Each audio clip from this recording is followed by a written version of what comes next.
आज का विषय है हिंदी व्याकरण के अंतर्गत जानेंगे पद्य साहित्य का विकास।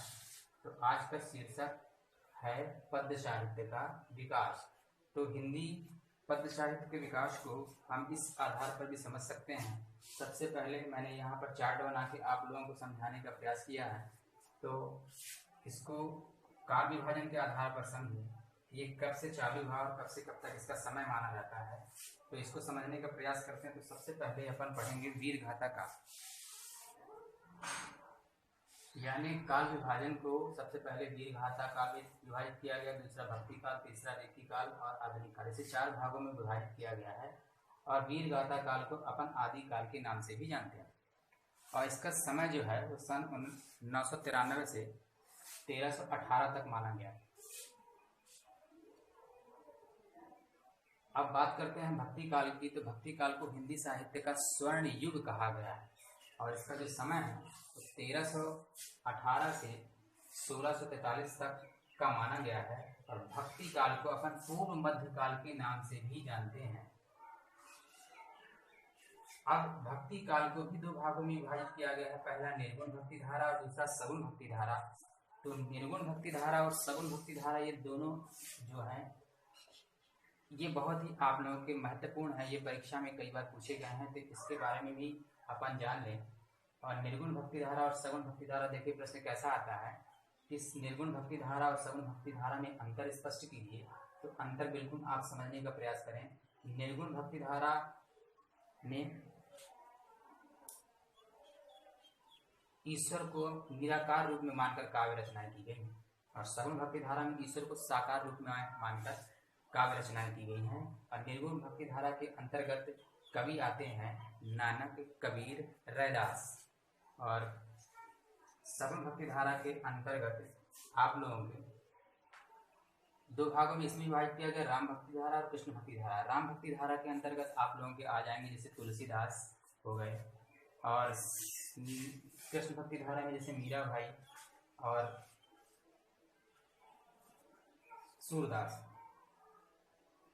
अब सूरदास और मीराबाई की जो रचनाएं हैं आप लोग जानते होंगे। सूरदास से जैसे इनका नाम है सासे, उसके रचनाएं भी इन्होंने सासे स्टार्ट किया है। सूरसारा बड़ी साहित्य रहेगी। और तो उनके जीवन परिचय के बारे में हम अगले वीडियो में चर्चा करेंगे। अब अपन जानते हैं रीति काल।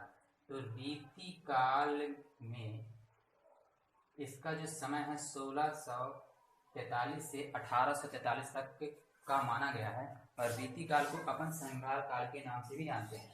इसमें 2 रसों की प्रमुखता है, पहला है वीर रस और दूसरा श्रृंगार रस। श्रृंगार रस के कारण ही इसका नाम श्रृंगार काल पड़ा। इस काल के जो कवि हैं राजा के आश्रमों में रहकर काव्य रचनाएं किया करते थे और उनके गुणगान और उनकी वीरता का वर्णन अपने काव्य में किया। इसी कारण वीर रस की इसमें प्रमुखता है। और नायक नायिका के प्रेम का वर्णन भी वहाँ है, तो वहाँ पर श्रृंगार रस भी अधिक मात्रा में दिखाई देता है। और रीति काल को भी 2 भागों में बांटा गया है, रीतिबद्ध और रीति मुक्त। तो रीति काल के कुछ कवि हैं जैसे केशवदास, भिखारी दास, मतीराम, भूषण आदि। तो इनकी भी रचनाएं अपन को देख लेना है और इनके कवियों को भी मैंने आप लोगों के नाम गिनाए हैं। और बात करते हैं अब आधुनिक काल की। तो आधुनिक काल का जो समय है 1843 से अब तक का समय आधुनिक काल के नाम से जाना जाता है। आधुनिक काल को 5 भागों में डिवाइड किया गया है, जैसे भारतेंदु युग, द्विवेदी युग, छायावाद, प्रगतिवाद, प्रयोगवाद। और भारतेंदु युग का नाम भारतेंदु हरिश्चंद्र के नाम पर पड़ा। द्विवेदी युग का नाम महावीर प्रसाद द्विवेदी जी के नाम से पड़ा। इनके भी समय के आधार विभाजित किया गया है, क्योंकि अब इनको विस्तार से इसलिए नहीं बताया जा सकता क्योंकि वीडियो जो है बहुत लंबी हो जाएगी। और ये मैं जरूर आप लोगों को बता दूं कि ये वीर ऋतिक में आप लोगों का 100% एग्जाम में पूछा जाएगा। ये मैं आप लोगों को दावे के साथ कह रहा हूँ। और ये 10-15 साल की वीडियो के 10-15 साल के पेपर के आधार पर मैं कह रहा हूँ। आप पेपर देखें, मेरी बातों पे यकीन न हो तो वहाँ पर देखेंगे कि आपका इनसे 1 नंबर का क्वेश्चन 100% आया है। तो इसे जरूर पढ़ें कि भारतेंदु युग क्या है, इसकी विशेषताएं क्या हैं, इनके 2 कवियों के नाम और रचनाएं। उसी प्रकार द्विवेदी युग क्या है, इसकी विशेषताएं क्या हैं, 2 कवियों के नाम और रचनाएं। वीर प्रश्न में ये 100% आप लोगों के एग्जाम्स में पूछा जाएगा। इसे बिल्कुल ध्यान में रखें। इसके आधार पर अगर आपको जरूरत पड़ेगी तो मैं इस पर वीडियो भी बना दूंगा। और लगभग लगभग जो आज का वीडियो है वो कंप्लीट ही हो गया। तो आज के लिए इतना ही।